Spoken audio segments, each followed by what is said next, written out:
Alright, hello everyone and welcome back to our life here on planet Vertumna, where we are still dealing with the sorrow and the grief of losing our friend Tammy. But I'm beginning to realize the number one thing that she would have wanted is for us not to leave the other friends behind, not to let them grieve alone, and especially to be there for Cal. And that's what I think I'm really going to focus on trying to do. Cal gives you a sympathetic smile. Hey, Solceria, he says, we'll be okay. He's such a good kid, isn't he? I mean, yeah, he's just such a good kid. Alright, I'll talk to my parents in a minute. How's Mars doing? Mars shoots you a sympathetic but distracted smile. Alright, I just have this urge to keep everyone together. Tansit shoots you a distracted look. Sorry, she says. I'm not really good at cheering people up. I mean, neither is your brother, to be honest. Sorry, Dice mumbles. He looks uncomfortable to be around you. Anemone is unusually still today. She's sitting in the dugout of the sports ball pitch, fiddling with an ugly doll with red hair. Tammy gave this to me, she sighs. I kind of told her to shove off, because I don't play with dolls. Why'd I have to be so mean to her? Oh, Anemone. Oh, so I feel like maybe I should play some sports ball with her today because she's feeling kind of alone, and I would sort of like to work on my toughness and bravery. But let me come over and see. The other thing is working in geophonics might also be good for me. That's 3 toughness and some friendship with Cal and some kudos. Okay, hang on. 3 toughness, friendship with Cal, kudos. And this would be 2 bravery, 1 toughness, friendship with an enemy. I think we're going to go ahead and do this one then. Even though we're not very tough, I think that we should try to gain a little bit more, since it seems like there's going to be a lot of things in this world that we're actually going to need to prepare for. And I think it would be really nice. Let's see, so that's toughness and bravery. And we don't have any bravery right now. And I really think it's important to go ahead and try to cultivate that. So let's play with an enemy. Oh, what's this? My egg. +1 to a card. Oh, to change the suit to a power. Oh, that's so interesting. Okay, I'm actually a little nervous about this because I don't know if we're going to be able to go ahead. What if I put this there? Xeno egg? Oh wait, does it go here? Oh, maybe? How do I use my Xeno egg? Oh, maybe it just uses automatically? We'll have to see. Alright, first words. And we can just get there. We worked well this month. Little bit of friendship with Kaleidoscope, little bit of bravery. Did we get the toughness? And now it's early dust. A whole new season. Alright, Tangent looks like she has something to say. Solceria, Tangent says, approaching you with purpose. We need to discuss my brother. And then, need friendship with dies less than 20. Who, dies? Yes, yes, dies, she says impatiently. I need you to figure out where he's been disappearing. Ever since we landed, I barely see him anymore. He doesn't even come home at night. Sometimes she trails off and looks at her feet. Well, I'm not on very good terms with my brother of late. But, well, people are becoming worried. You get the feeling that Tang is the one who is worried, but she doesn't want to admit it. So I'll find out that's his own business. I'll talk to him.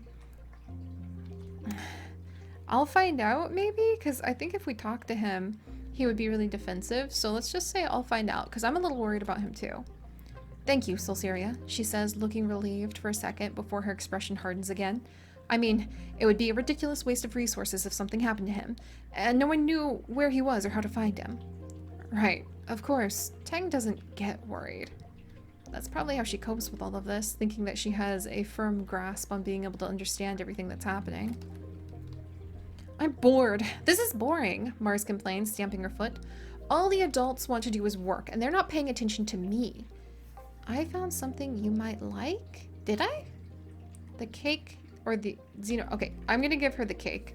Because eventually we need to like use this cake, right? Or like eventually we need to eat it. Okay, I want the cake. Because I want to keep my Xeno egg. But I think sharing the cake that Tammy made together would be a good thing. Mars takes it from you without really looking at it. Thanks. That's fine. I'm okay with having lost the cake. Cal? Cal's mom, Tria, is sitting with Cal against the makeshift fence that surrounds the gardens. Cal looks absolutely shattered, and Tria rubs his back comfortingly. He sees you and musters up a brave smile that doesn't quite reach his eyes. Hey, Solsyria. It's good to see you. And if we can get biology to 20 or greater, we can tell him about cool nature facts. I'm gonna give Cal the Xeno egg. I know that seems a little bit ridiculous to give away all of our collectibles, but I want our friends to be happy. Oh, and we learned an enemy likes red Xeno eggs. Maybe I'll find that one again then. Is that an alien egg? Cal exclaims. Wow, I wonder what's inside it. If it's still warm, maybe we can hatch it. He lifts it up and scrutinizes it. An enemy is always talking about wanting to eat a big old alien egg, he says. If this one's not fertilized, I'll give it to her. Wow, okay, so we learned one of an enemy's likes that way. Well, that was really useful. I'm just going to take a peek in here.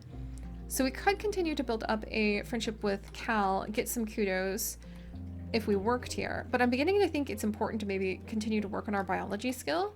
Also, ooh, a mushwood log. There's Uncle Tonnen. Is he just gonna... Yeah. Oh, he's so sad. Oh, he's so sad. I didn't notice that there were things... I mean, I've noticed with the Xeno egg.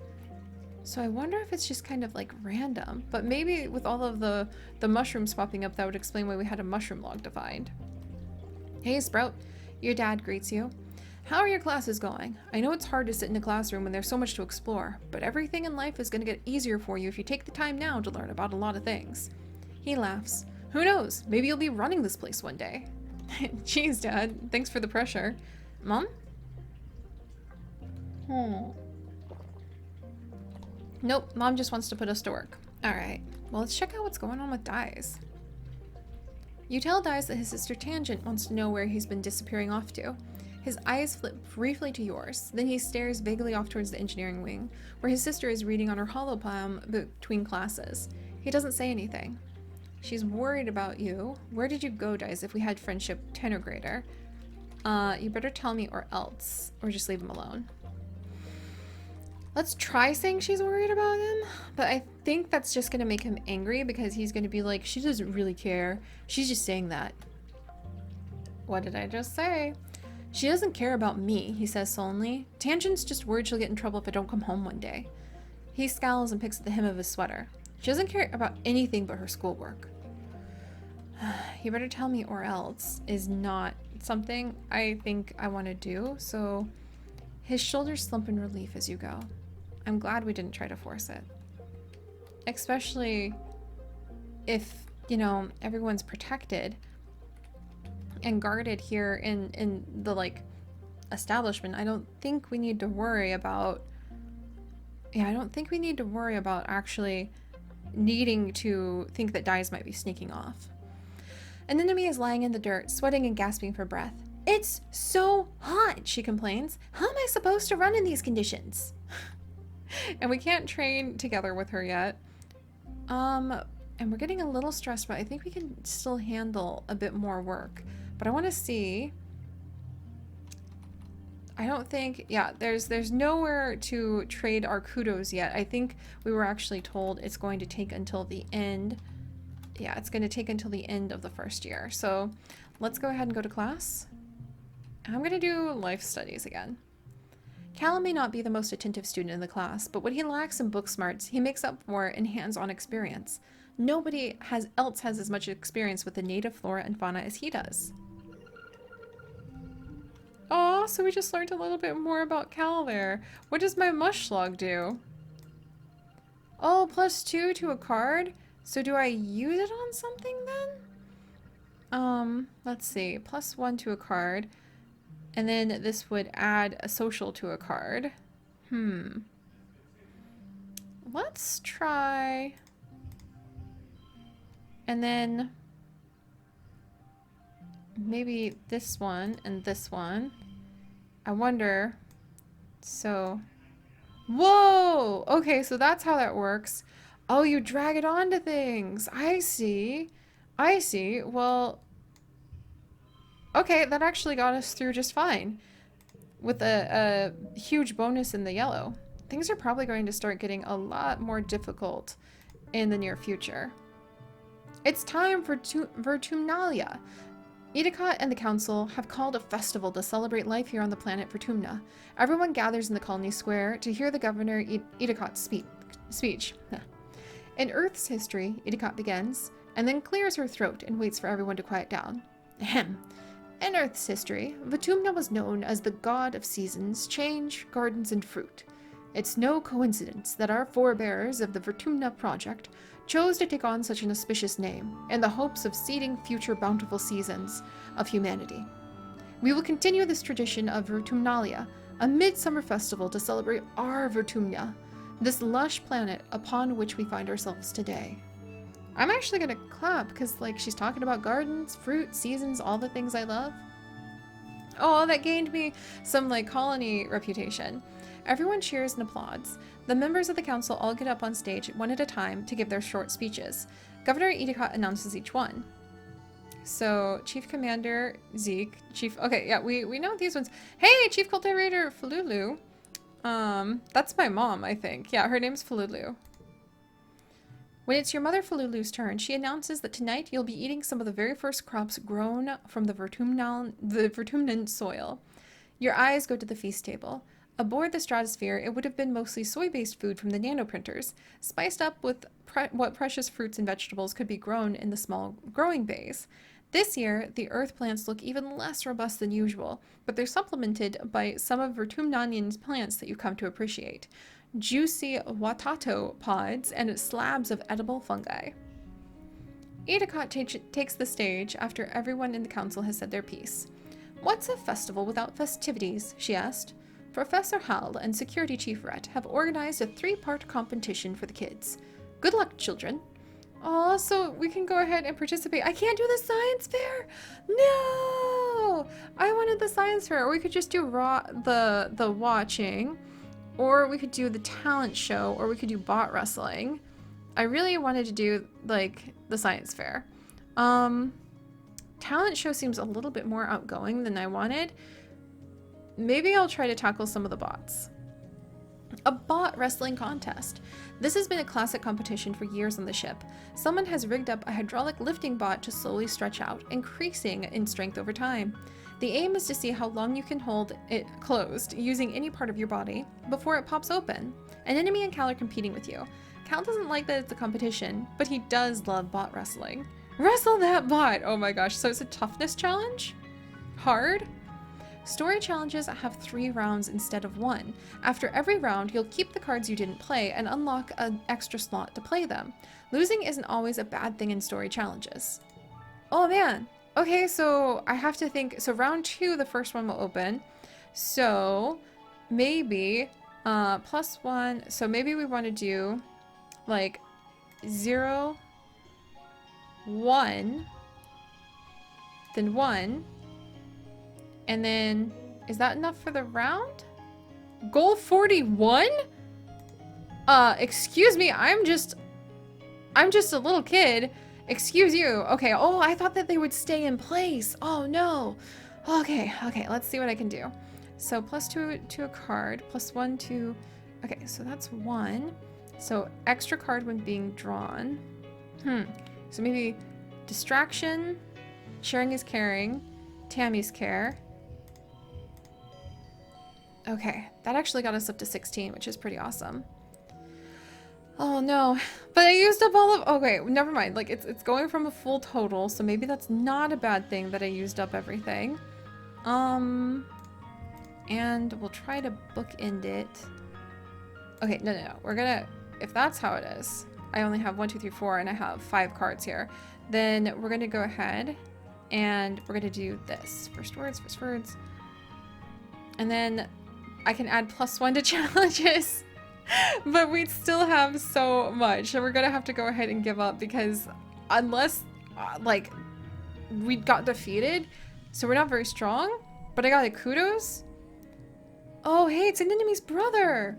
An enemy's brother Calm joins the judge and awards bonus points for technique as well as brute strength.